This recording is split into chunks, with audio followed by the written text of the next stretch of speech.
Good evening readers, it's Tilly and Roz here for another discussing drama video. So this is our monthly series where we talk about a different play every month throughout the year of 2020, which is good so far. Yeah, we've been doing well.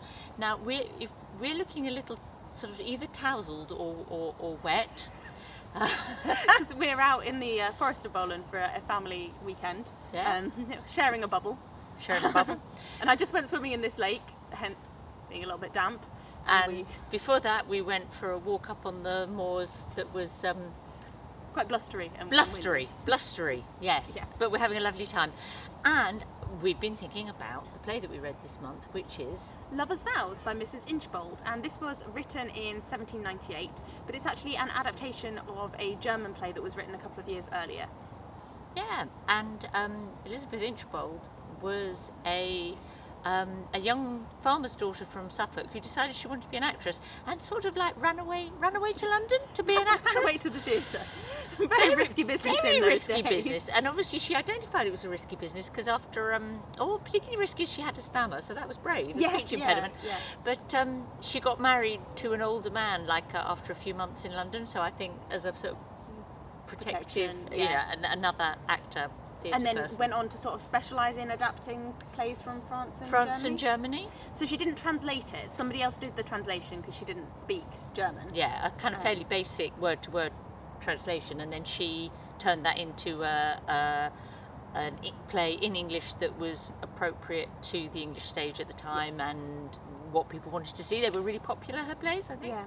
So it says in the preface that actually she felt that the play would be too indelicate for an English audience in the German version. Yes. So she put a huge amount of effort into softening the indelicate elements and making it more of a sort of toning it down and making it more acceptable for an English audience, which is intriguing. When it's a play that we know really for being a bit risque for the Regency period characters. Yeah. Because of the way that it features in Mansfield Park by Jane Austen.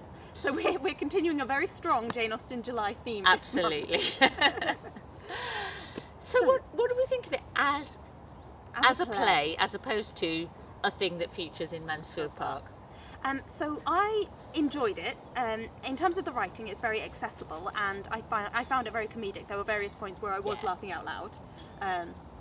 Chuckling, I suppose. Chuckling.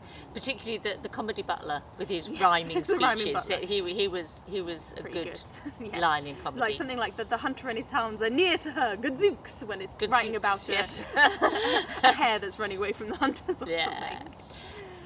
And there was a very comic thing with wine, where they were this character was basically starving to death, and people were talking about her having bread and water and then saying, no, make sure she gets this bottle of wine. So another character gets brought a bottle of wine later on. He's like, if only you would take this to my mother, she's nearly dying. Yes. Give her wine. Just magic properties of wine. Yeah. So it's like great faith in you wine. Feel like you could play that for comedic value. You could play it for laughs. Or everyone was just convinced of Mrs Jennings thinks that wine is a good restorative, actually. There you go. And you know what? So does Mr Woodhouse in the one. Yeah. Maybe he suggests sherry or a small port. Or So, it's not a subtle drama. Shall we put it that way?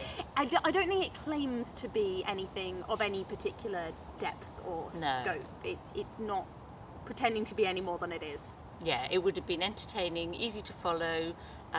You could be at the theatre having fun, chatting with your friends, and only half paying attention, but every now and then. In the manner of sort of Catherine Morland at the theatre when she's actually looking at Mr Tilney and things like that. Yes. But still enjoys the play. Yes, needs to be something quite basic.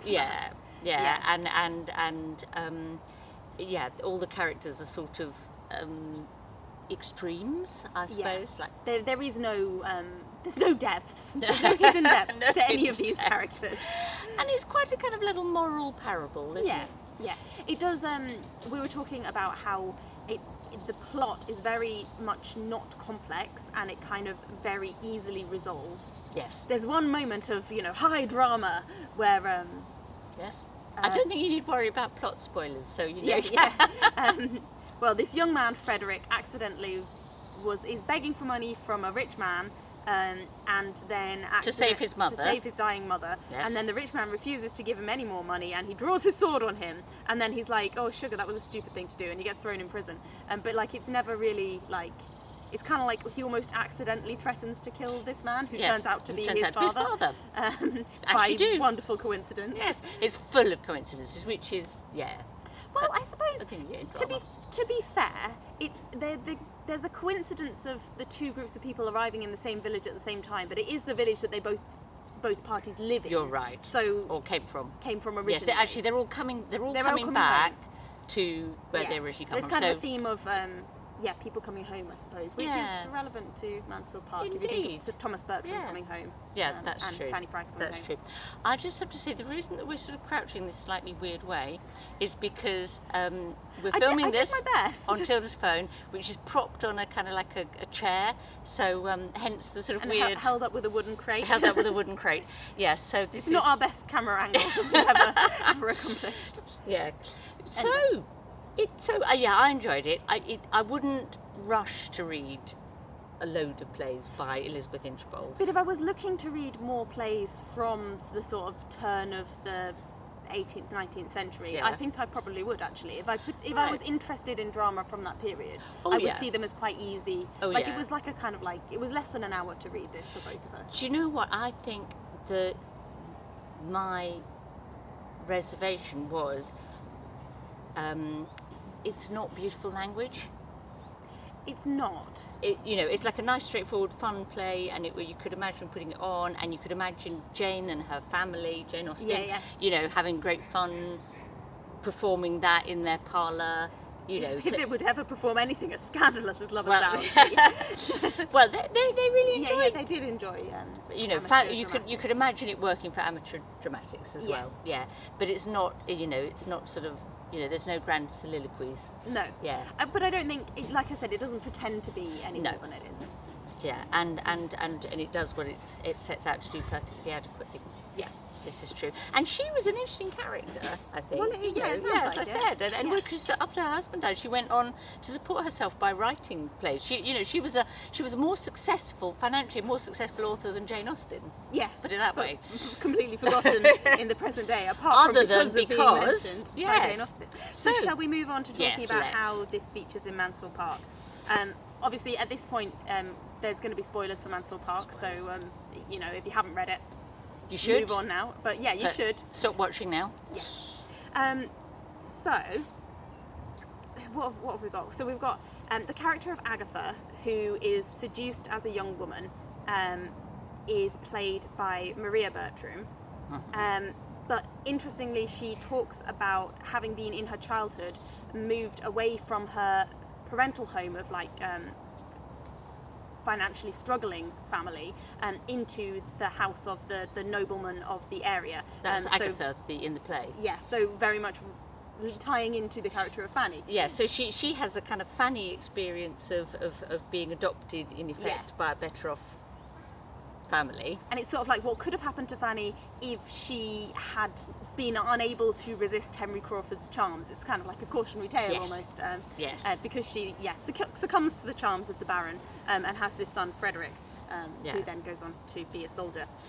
Whereas Fanny is of much higher moral fibre. Yeah, and you have to think of Maria Bertram reading the lines that Agatha says, and just wonder how she didn't kind of learn from the character of Agatha.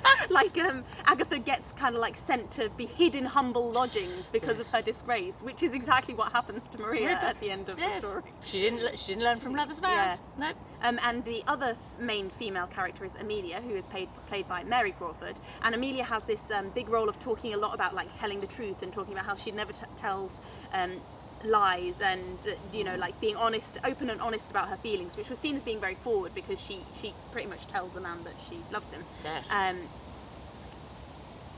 And that's the role that's taken by Mary Crawford, who is quite open and forward, but it's definitely not a very truthful character. No, that's not what you'd pick out as yeah.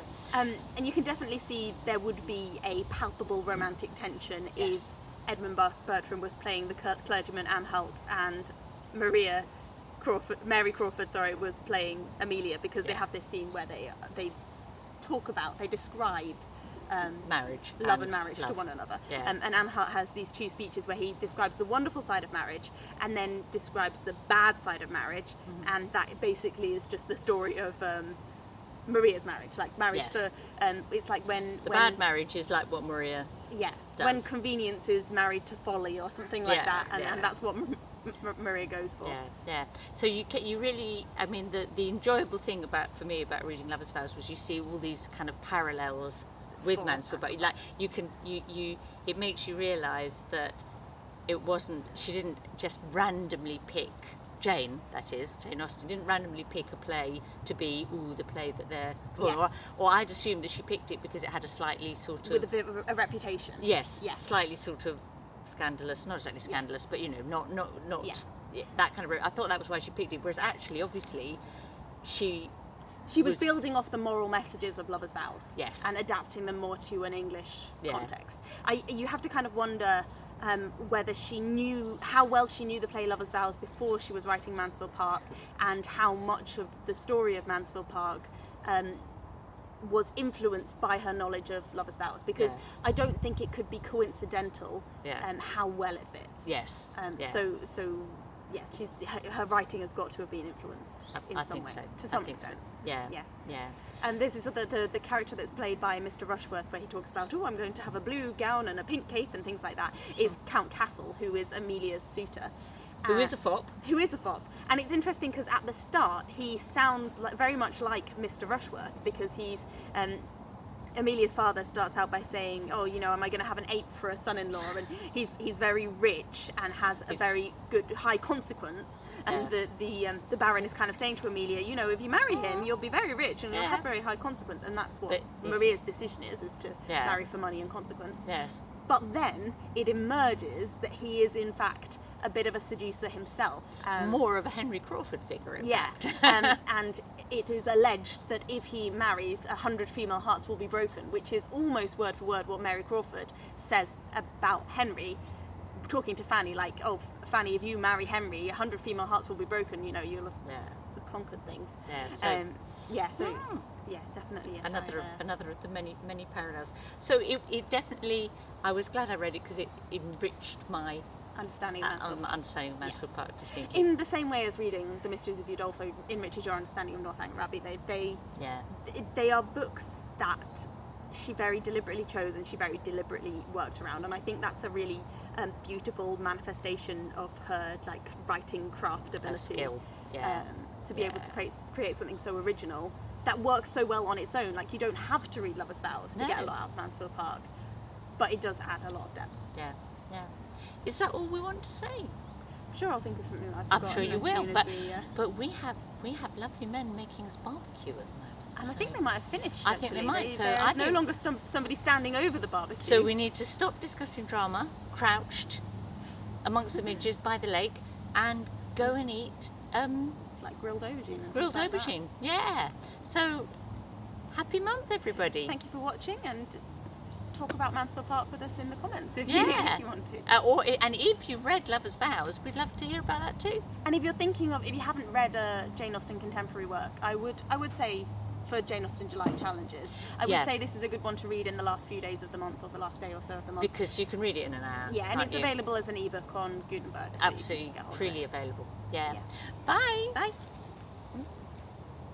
Ah.